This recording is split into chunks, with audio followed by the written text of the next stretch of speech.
ज्ञानाञ्जनशलाकया चक्षुरुन्मीलितं येन तस्मै श्रीगुरवे नमः। श्रीचैतन्यमनोभीष्टं स्थापितं येन भूतले स्वयं रूपा कदा मह्यं ददाति स्वपदान्तिकम्। वन्देऽहं श्रीगुरो श्रीयुतापदकमलं श्रीगुरो वैष्णवंश्च श्रीरूपं साग्रजातं सहगणरघुनाथान्वितं तं सजीवम् साद्वैतं सावधूतं परिजनसहितं श्रीराधा कृष्णपादान् सहगणललिता श्रीविशाखान्वितांश्च। हे कृष्ण करुणा सिन्धो दीनबन्धो जगत्पते गोपेश गोपिका कान्त राधा कान्त नमोऽस्तुते। सप्तकाञ्चन गौराङ्गी राधे वृन्दावनेश्वरी वृषभानुसुते देवी प्रणमामि हरिप्रिये। वाञ्छाकल्पतरुभ्यश्च कृपासिन्धुभ्येव च पतितानां पावनेभ्यो वैष्णवेभ्यो नमो नमः। नमः ॐ विष्णुपादाय कृष्णप्रेष्ठाय भूतले श्रीमते भक्तिवेदान्त स्वामिनिधि नामिने नमस्ते सारस्वते देवे गौरवाणी प्रचारिणे निर्विशेषा शून्यवादी राज्यदेशधारिणे। जय श्री कृष्ण चैतन्य प्रभु नित्यानंद श्री अद्वैत गदाधर श्रीवासादि गौर भक्तवृंद। हरे Krishna Krishna Krishna Hare Hare Hare Ram Ram Ram Hare Hare. We are reading Krishna, the Supreme Personality of Godhead. That book is, we are reading that book. We are continuing the reading. This body is exactly like one of the bodies which we always see in dreams. This is but Vasudeva's words to Kamsa. He was going to kill Devagi, then Vasudeva is advising Kamsa. This body is exactly like one of the bodies which we always see in dreams. During our dream of sleep, we create so many bodies according to mental creation. We have seen gold and we have also seen a mountain. So in a dream, we can see a golden mountain by climbing the two ideas. Sometimes in dreams, we combining the two ideas. Yeah. Sometimes in dreams, we see that we have a body which is flying in the sky. And at that time, we completely forget our present body. Similarly, these bodies are changing. When you have one body, you forget the past body. During a dream, we may make contact with so many new kinds of bodies. But when we are awake, we forget them all. And actually, these material bodies are the creations of our mental activities. But at the present moment, we do not recollect our past bodies. The nature of the mind is flickering. Sometimes it accepts something and immediately it rejects the same thing.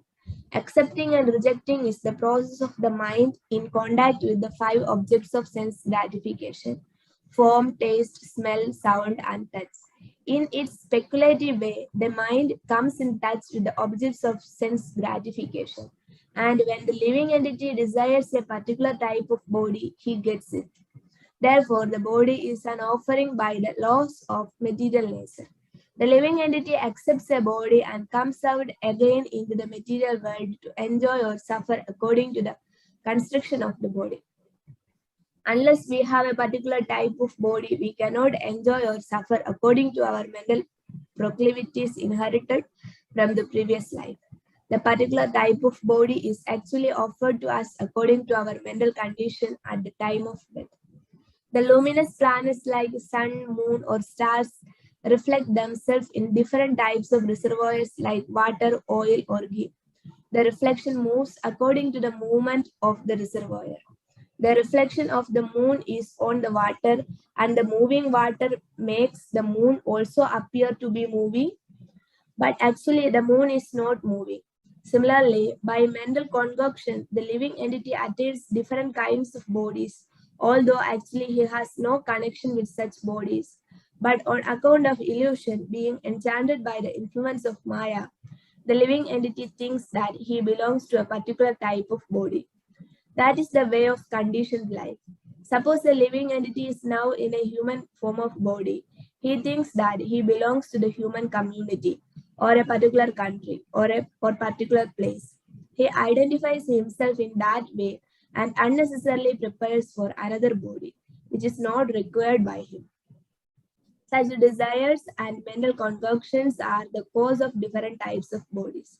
The covering influence of material nature is so strong that the living entity is satisfied in whatever body he gets and he identifies with that body with great pleasure. Therefore, I beg to request you not to be overwhelmed by the dictation of your mind and body.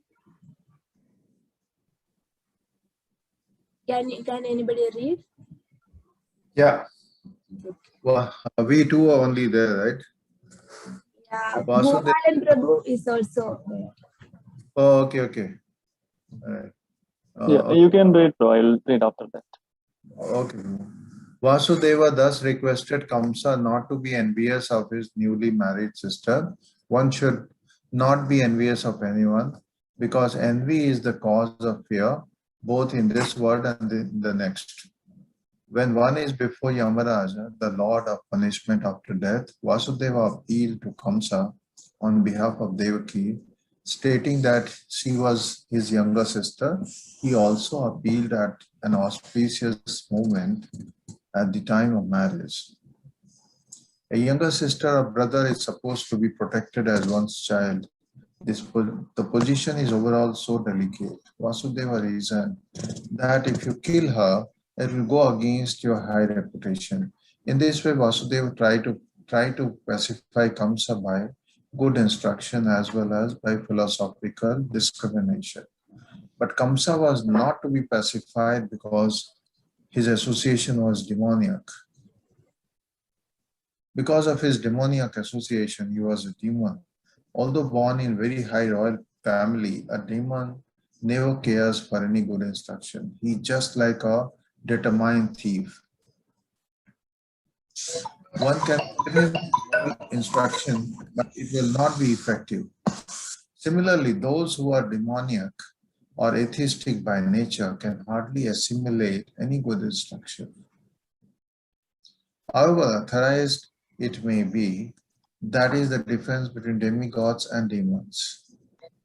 Those who can accept good instruction and try to live their lives in that way are called demigods. And those who are unable to take such good instruction are called demons. Failing in this, in his attempts to pacify Kamsa, Vasudeva wondered how he would protect his wife Devaki. When there is imminent danger, an intelligent person should try to avoid the dangerous position as far as possible. But if in spite of endeavoring by all intelligence, one fails to avoid the dangerous position, there is no fault on his part. One should try his best to execute his duties, but if the attempt fails, he is not at fault. Vasudeva thought of his wife as follows: for the present, let me save the life of Devaki, then later on, if there are children, I shall see how to save them. He further thought, if in future I get a child who can kill Kamsa just as Kamsa is thinking, then both Devaki and child will be saved because the law of providence is inconceivable. And now, some way or other, let me save the life of Devaki. There is no certainty how a living entity contacts a certain type of body, just as there is no certainty how a blazing fire comes in contact with certain type of wood in the forest. When there is a forest fire, it is experienced that blazing fire sometimes leaps over one tree and catches another by influence of the wind. Similarly, a living entity may be very careful in the matter of executing his duties, but it is still very difficult for him to know what type of body he is going to get in his next life. Maharaj Bharat was very faithfully executing the duties of self-realization, but by chance he developed temporary affection for a deer, and in the next life he had to accept the body of a deer. Prabhu, you can start. You can read from your next paragraph, Vasudeva. Yes, Prabhu. Vasudeva, after deliberating on how to save his wife, began to speak to Kamsa with great respect. Although Kamsa was the most sinful man, sometimes it happened that a most virtuous person like Vasudeva has to flatter a person like Kamsa, a most vicious person. That is the way of all diplomatic transaction.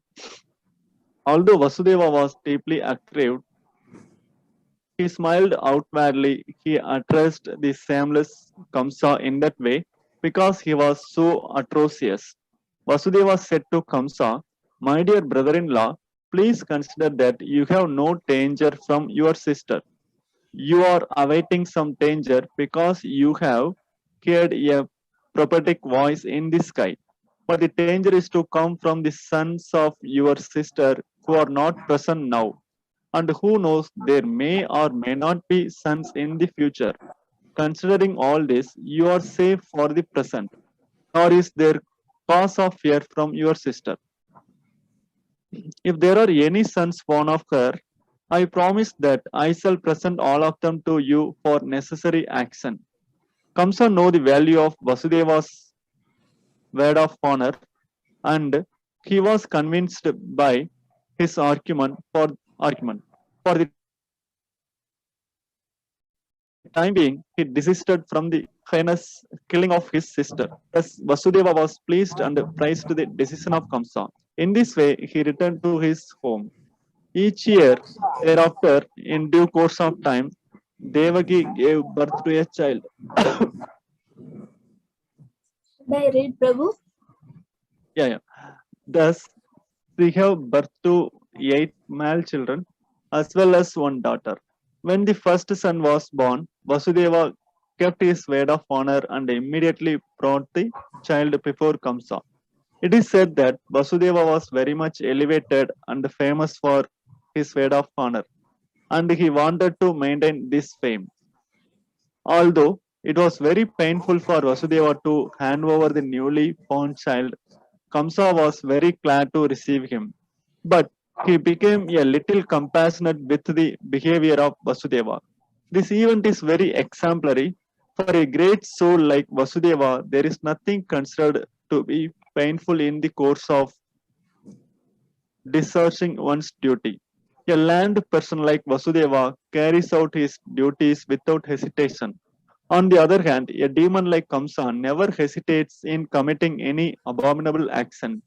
It is said, therefore, that a saintly person can tolerate all kinds of miserable conditions of life. A learned man can discharge his duties without awaiting favorable circumstances. A heinous person like Kamsa can act in any sinful way, and a devotee can sacrifice everything to satisfy the Supreme Personality of Godhead. Kamsa became satisfied by the action of Vasudeva.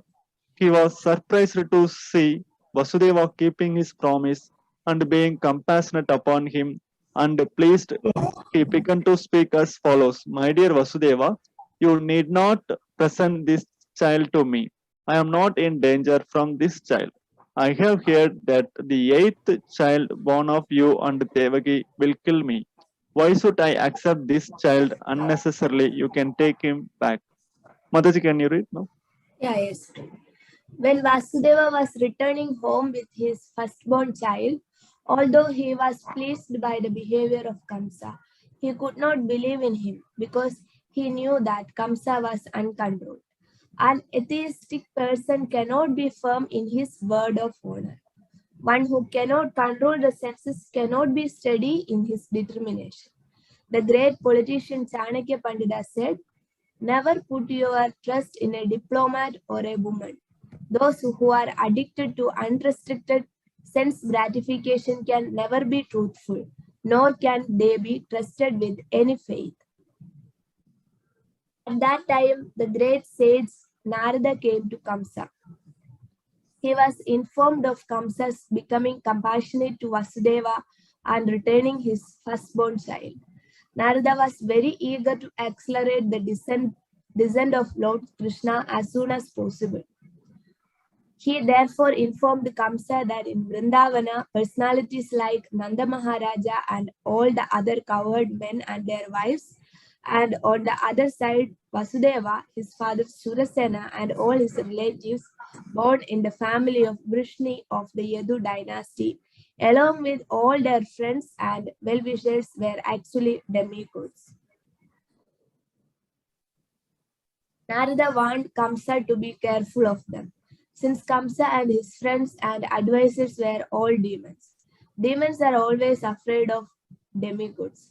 After being thus informed by Narada about the appearance of the demigods in different families, Kamsa at once became very much alarmed.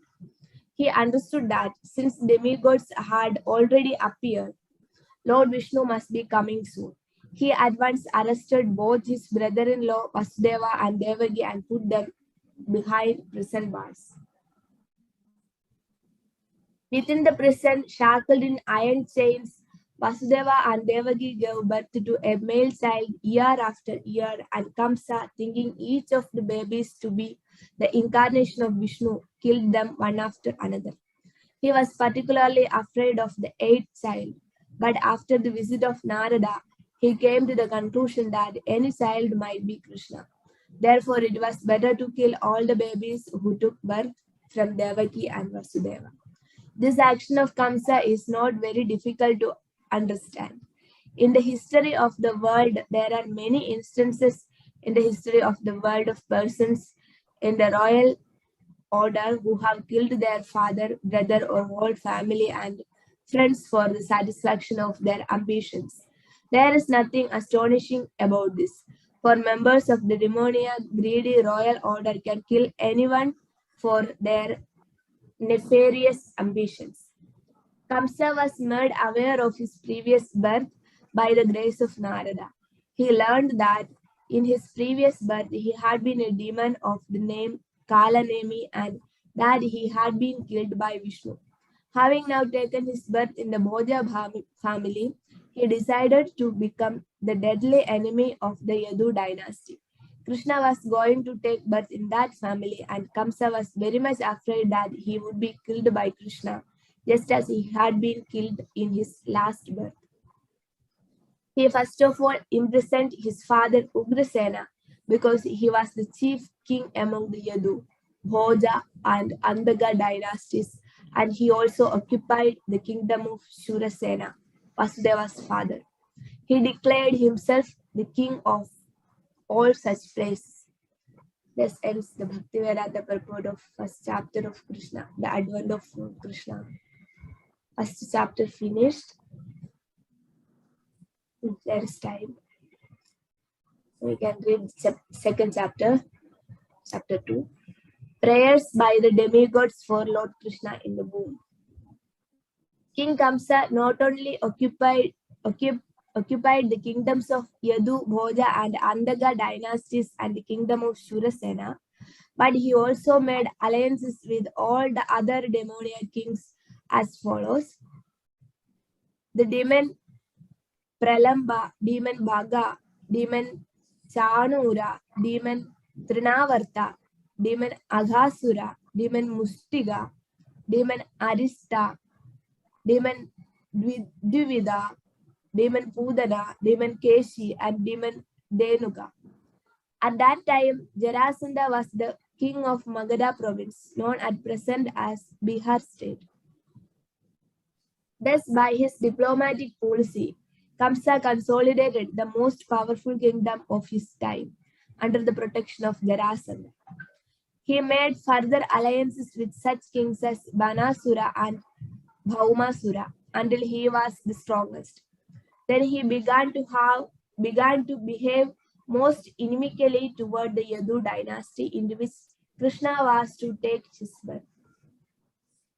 Being harassed by Kamsa, the kings of the Yadu, Bhoja, and Andaga dynasties took shelter in different states, such as the state of the Kurus, the state of the Panjalas, and states known as Kekaya, Salva, Vidarbha, Nishada, Videha, and Kosala. Kamsa broke the solidarity of the Yadu kingdom as well as the Bhoja and Andada. He made his position the most solid within the vast tract of land known at that time as Bharadavarsha. When Kamsa was killing the 6 babies of Devaki and Vasudeva one after another, many friends and relatives of Kamsa approached him and requested him to discontinue these heinous activities. But all of them became worshippers of Kamsa. When Devaki became pregnant for the 7th time, a plenary expansion of Krishna known as Ananda appeared within her womb. Devaki was overwhelmed with both jubilation and lamentation. She was joyful, for she could understand that Lord Vishnu had taken shelter within her womb. But at the same time, she was worried that as soon as a child would come out, Kamsa would kill him. At that time, the Supreme Personality of Godhead Krishna, being compassionate upon the Yadus, who were fearful due to the atrocities committed by Kamsa, ordered the appearance of Yogamaya, his internal potency. Krishna is the Lord of the universe, but he is especially the Lord of the Yadu dynasty. Yogamaya is the principal potency of the personality of Godhead. In the Vedas, it is stated that the Lord, the Supreme Personality of Godhead, has multi-potencies. Parashi Shaktir Vividaiva Sruyade. All the different potencies are acting externally and internally, and Yogamaya is the chief of all potencies. The Lord ordered the appearance of Yogamaya in the land of Rajabhumi, in Vrindavana, which is always decorated and full with beautiful cows. In Vrindavana, Rohini, one of the wives of Vasudeva, was residing at the house of King Nanda and Queen Yashoda. Not only Rohini, but many others in the Yadu dynasty were scattered all over the country due to their fear of the atrocities of Kamsa. Some of them were even living in the caves of the mountains. The Lord thus informed Yogamaya under the imprisonment of Kamsa are Devaki and Vasudeva, and at the present moment my plenary expansion Shesha is within the womb of Devaki. You can arrange the transfer of Shesha from the womb of Devaki to the womb of Rohini. After this arrangement, I am personally going to appear in the womb of Devaki with my full potencies.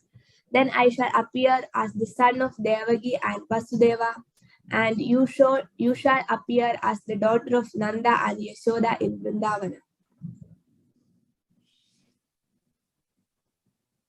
Since you will appear as my contemporary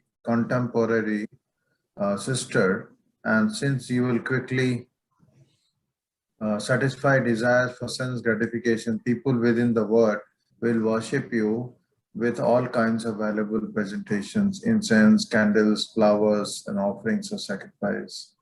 People who are often after materialistic perfection will worship you under the different forms of your expansions, which will be named Durga, Bhadrakali, Vijaya, Vaishnavi, Kumuda, Chandika, Krishna, Madhavi, Kanyaka, Maya, Narayani, Isani, Sarada, and Ambika.